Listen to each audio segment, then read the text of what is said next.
Bom dia, vamos começar hoje nosso devocional com Deus, continuando aqui em Lucas capítulo 2, que diz assim: Nasce Jesus de Nazaré, o Cristo. Naquela época, César Augusto publicou um decreto convocando para um recenseamento todos os moradores da terra dominada por seu império. Este foi o primeiro cadastramento da população de todo o Império Romano, quando Quirino era governador da Síria, e todos seguiam para a cidade onde havia nascido, a fim de serem arrolados.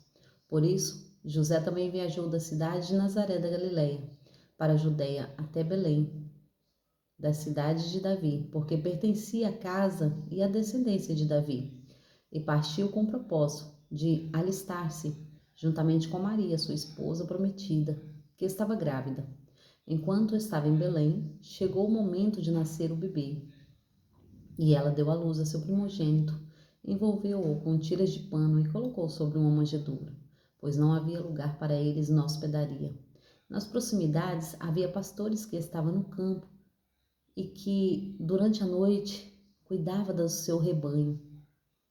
E aconteceu que um anjo do Senhor apareceu a eles, e a glória do Senhor, reluzindo, os envolveu, e todos ficaram apavorados. Todavia, o anjo lhe revelou: Não temais, eis que vos trago boas notícias, de grande alegria, e que são para todas as pessoas. Hoje, na cidade de Davi, nasce o Salvador, que é o Messias, o Senhor. Isto vos servirá de sinal: encontrareis um recém-nascido envolvido em pano e deitado sobre manjedouras.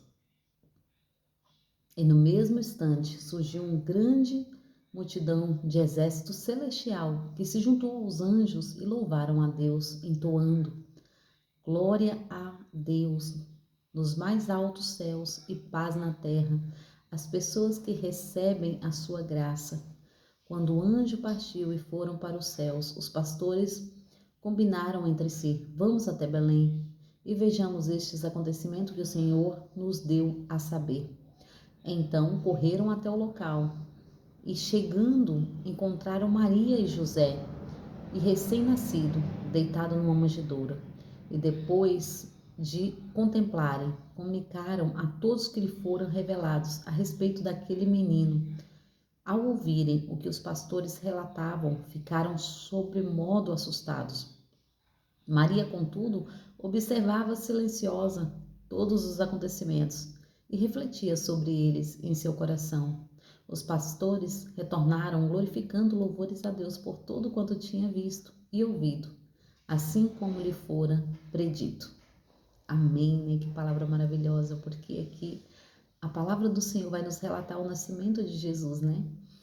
Aqui em Lucas, está nos relatando tudo que o Senhor sobre o nascimento de Jesus, que ali ele estava, né, voltando ali, e aonde ele nasceu foi em Belém, e era o propósito de Deus, né, que acontecesse desta maneira, como aconteceu, né, o Senhor tem os propósitos dele, e ele se cumpre na nossa vida quando nós estamos na direção certa.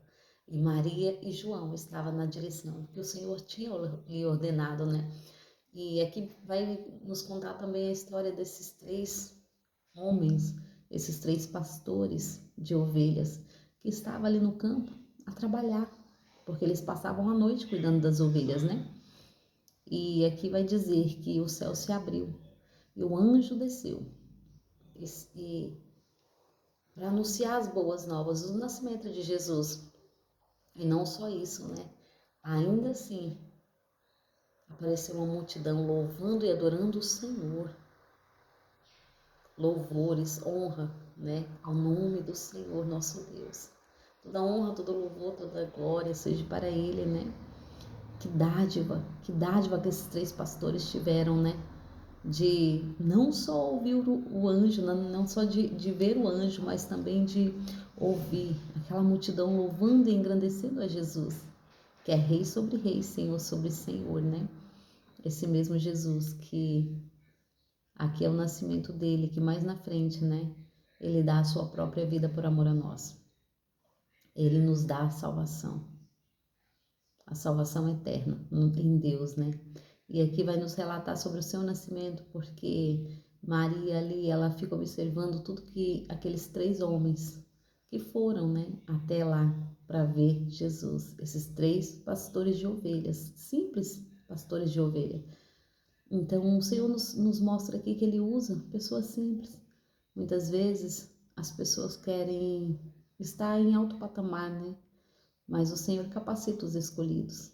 Então, o Senhor começa aqui com as pessoas mais simples. Talvez hoje você pense, né? Eu não tenho capacidade para fazer algo que muitas vezes o Senhor que colocou no seu coração e você se sente incapaz. Mas saiba que se você se sente incapaz, você está no caminho certo. Porque é sobre isso, né? O Senhor capacita os escolhidos. Então, aqueles a quem Ele escolhe nunca vai se sentir capaz, porque Ele é capaz por nós, né? Ele faz por nós, Ele nos ensina, Ele nos orienta, Ele nos mostra o caminho da verdade, o caminho da justiça, o caminho da salvação. Assim como Jesus veio, né, para nos mostrar este caminho. Jesus aqui nasce para nos trazer a vida eterna, uma aliança com Deus, né? Um, uma nova amizade, um privilégio de nós podermos chamar Deus de Pai, que já não havia mais, né? Nunca houve antes de Jesus. Só quando Adão e Eva estavam no jardim, né? Mas foi quebrada essa aliança. E essa mesma aliança que foi quebrada foi restaurada em Jesus. E é sobre isso, né? Louvar o Senhor sobre tudo e sobre todas as coisas, porque esta aliança foi restaurada. E nós hoje temos esta restauração em nossas vidas, o livre-arbítrio de adoração, o livre-arbítrio que hoje nós temos de louvar e engrandecer a esse Jesus, que deu a sua própria vida por amor a nós, né? Que nasceu, mesmo sendo Deus, se humilhou, né? E veio como nós, para nos mostrar que Ele venceu o mundo, então nós também venceremos nele. Não é por nós, não é mérito nosso, não é nossa força, não é a nossa capacidade. E o Senhor quer que nós entendamos isso, porque muitas vezes queremos mostrar uma capacidade que nós não temos, porque a capacidade vem dele, a força vem dele, né? Nós só temos que estar na direção, nós só temos que querer. Fala, Pai, nos perdoa, nos ensina, nos mostra o caminho verdadeiro. Porque no momento em que nós nos colocamos diante da presença do Senhor, dizendo, Pai, eu quero, só isso que nós temos que fazer, né? Dizer, Pai, eis-me aqui. Quantos dos servos do Senhor o Senhor levantou, né? E a primeira coisa que eles disseram foi, eis-me aqui. E é sobre isso, né? Porque muitas vezes nós não temos força, nós não sabemos qual direção seguir. Mas o Senhor nos orienta, assim como Ele orientou esses 3 pastores a chegar até Jesus, para que hoje nós tivéssemos a palavra para contar.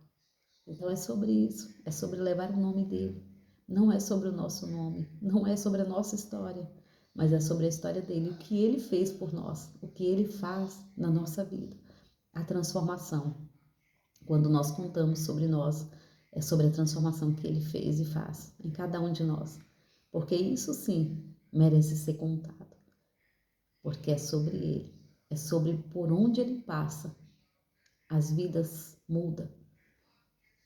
Por onde ele passa, ele limpa os caminhos, ele purifica as veredas, né? Ele ajuda a fechar as brechas. Então, se hoje você não tem força, clama, pede ao Senhor. Pedir, pedir, dá-se-vos-á. Então, quando você pede, você recebe. Quando você pede, firmado em Deus. Fala, Senhor, eis-me aqui, perdoa as minhas falhas. Usa-me como tu queres. Faça a tua vontade, não a minha. E assim o Senhor fará. Entrega os teus caminhos ao Senhor, confia nele e tudo ele fará. Tudo ele fará. Não temas, né? Assim como esses 3 homens aqui não temeu. Eles seguiram um após outro, né? Seguiu. E não temeu ao rei, não temeu aos soldados, não temeu os homens. Eles foram e visitaram a Jesus no seu nascimento e levaram ouros, levaram mirras, levaram para engrandecer o nome do Senhor. O que nós temos apresentado a Deus? Nós temos a nossa vida. Senhor, eis-me aqui. É sobre isso. Amém? Agradeço a todos por terem me ouvido até aqui. Tenha um ótimo dia abençoado por Deus em nome de Jesus.